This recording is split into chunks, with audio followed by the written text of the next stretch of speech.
はい、のり動画サブチャンへようこそ。本日はですね、作業ではないんですけども、実際にイチジクが、だんだん実ってくる形になります。今残り出荷まででですね、だいたい3週間から4週間、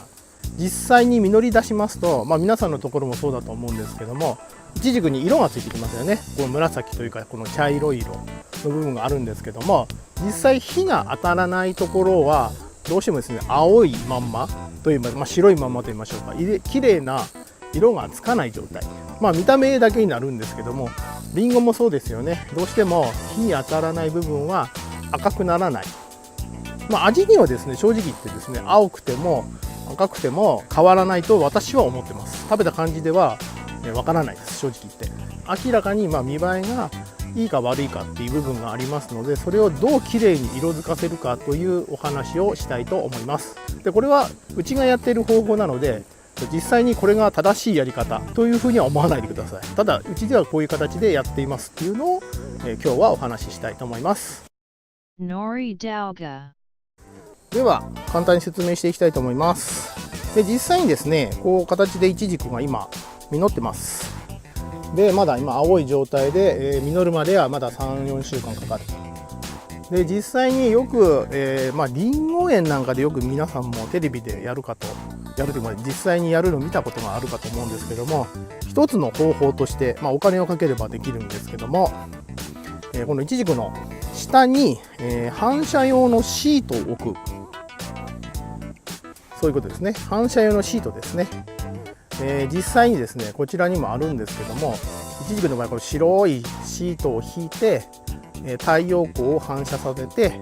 きれいに日が当たるような形にして色づかせるというようなことをやります。ただしあれをしますとですね、こちらも私も何年かしたことあるんですけども、イチジクの根は毎回言ってるんですけども、根は浅いところにあるんですけども、あのシートを引くことによってさらに上に出てくるんですね。いわゆる表面に白いシートがかかるために、そこが地表というふうに、イチジクが認識するんでしょうかね。さらにその上に来ようとするんですね。なのでシートを剥がすとですね、根が出てくるという形になるので、その後ですね、また地中に戻さないといけないというか、そういうものが出てくるので、あんまりどうなのかなというような形を思いまして、うちではそのシートを引くのはやめにしました。で代わりに今どうしたらうまく色がつくのかなというふうに考えてみました。で最終的にこのような方法に、行き着きました。Nori Dauga。これですね、この辺で、例にしてお話ししたいと思います。例えばこういう形でなってますね。これ葉で、これが実です。そうするとこの葉に、この葉の下というかここに実があって、結局この部分ですね、これ火に当たらないんですよね。なのでこのまま大きくなると、この実のこの辺が色がつかない状態で実ってしまいます。でイチジクの場合はどうしても実があって葉が非常に大きいので、こういうふうに隠れる場合が非常に多いです。あとは、こう枝と枝ですね、間隔を持って育ててはいるんですが、どうしても、葉がですね隣の木に当たるということがあります。木というか枝に当たって、その葉が隣の実にかかるわけですね。例えばこんな感じですね。見えてますかね。こちらの木、枝と枝ですねの間にこれ葉が出てくるんですけど、この葉がこの隣のこういう形でもう実にかかってるんですね。なのでやはりこれも実に色がつきにくい。あとこれ葉が擦れるんですね。ちょっともう葉が擦れちゃって、少しこう見た方が分かるかな、こういう形で擦れてる箇所が出てるんですけども、葉が当たってしまって擦れてしまう。葉擦れも出ますし、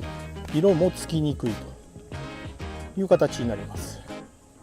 そういう状態になります。手っ取り早いのはこの葉を落としてしまえば一番いいんですけども、ただそうするとどうしても葉の方で火が当たって光合成をして実に栄養がいく。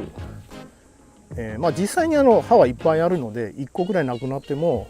もしかするとそんなに影響がないかもしれませんし、遠くの葉からも、少しは栄養がいくとは思いますが、やはり一番近くの葉から根元にある実に対して一番栄養がいくと私は思っています。なので、葉を落とさないで実際に色をつける方法がないかなといろいろ考えた結果ですね、こういうふうにすることにしました。でまだすいません、成長しきってないので今はやりませんが、お話だけさせていただくとすごく単純なことになりました。刃が出て隠れてますね。結局ですね、ここが当たっているので、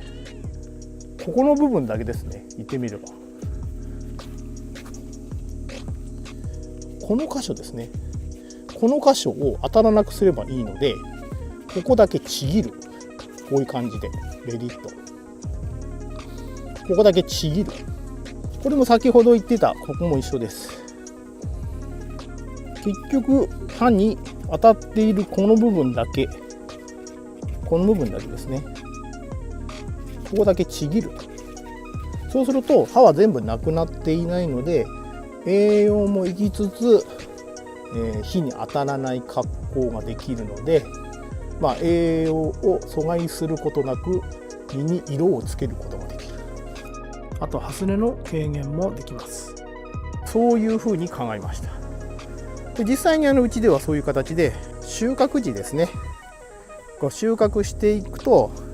例えば次の日収穫するものがもう分かってくるわけですね、見ていると。そうするとどうしてもですね、こういう形で刃が当たって色がついてないなということが分かりますので、収穫しながらここでリッと破ります。そうすると1、2日後には火が当たってるのでちゃんと色がつくと。色がつくことによってやはりですね、収品というふうな扱いにもなりますので、商品価値が上がりますので、そういうふうにして、実際に色をきれいにつかせるような、作業をしております。ご家庭でやる部分においてはあまり、色がついていようがいまいがですね、ご自分で食べられるという話であれば、もしかするとこの辺は気を使わなくてもいいのかもしれませんが、あくまでも見た目になりますけども、そういうふうに葉っぱをちぎることによって実際にきれいに色づかせることができるというふうに思い、うちではそういう方法を用いて色づかせるということを行っています。この辺の部分はですね、すいません、もう収穫が始まってしまうと、映像にちょっと収めることができませんでしたので、今回は収穫前になりますけども、そういう形でお話をさせていただきました。Nori Dauga。ということで今回はですね、イチジクをきれいに色づかせるためのお話をさせていただきました。はい、この動画が良かったらぜひグッドボタンを、チャンネル登録がお済みでない方はぜひチャンネル登録をお願いします。はい、今回は以上になります。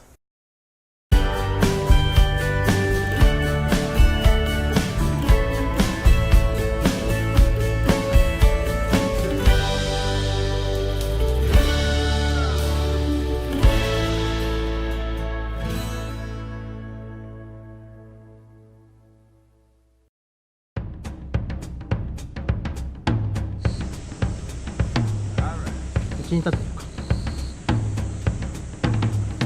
OK の、今日はお話ししたいと思います。